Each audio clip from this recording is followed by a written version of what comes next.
pense qu'on devrait quand même planter ceux de ta famille puis mettre leur nom dessus pour qu'ils soient un peu avec nous sans l'être.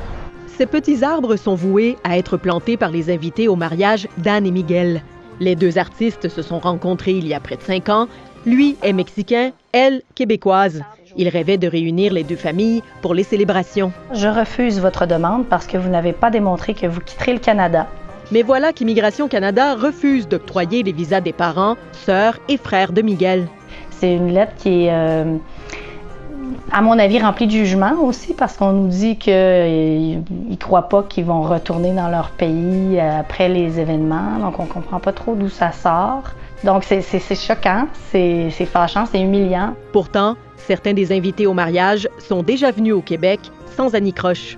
Contacté par Radio-Canada, Immigration Canada indique qu'en raison d'une preuve incomplète, il n'a pas été en mesure de confirmer les fonds actuellement disponibles ni leur provenance, ce qui a fait douter l'agent sur l'objectif de la visite inscrit à la demande. De savoir qu'ils ne peuvent pas rentrer pour des raisons politiques, qu'on n'est pas capable nous-mêmes de leur expliquer, c'est difficile.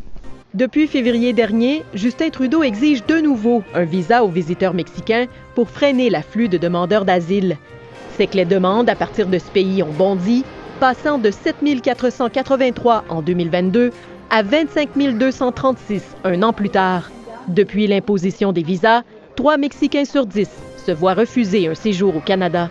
Yo entiendo las reglas hacia los criminales, hacia las personas que no son deseables en algunos lugares, pero creo que la manera como se aplican generalmente afectan a todos y pienso que ahí es donde está el problema. Selon ce spécialiste en immigration, un refus de visa aura des conséquences et pas seulement au Canada. Ça va être toujours une petite tâche dans votre dossier d'immigration, n'importe dans quel pays, parce que vous devez toujours informer.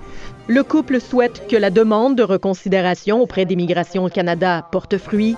Que sa famille soit avec nous. Là, je vais devenir émotive, mais c'est ça qu'on aurait voulu. Mais plus que tout, ils espèrent que les parents âgés puissent être témoins un jour de leur bonheur canadien. Ici Marie-Josée Paquette-Comeau, Radio-Canada, Montréal.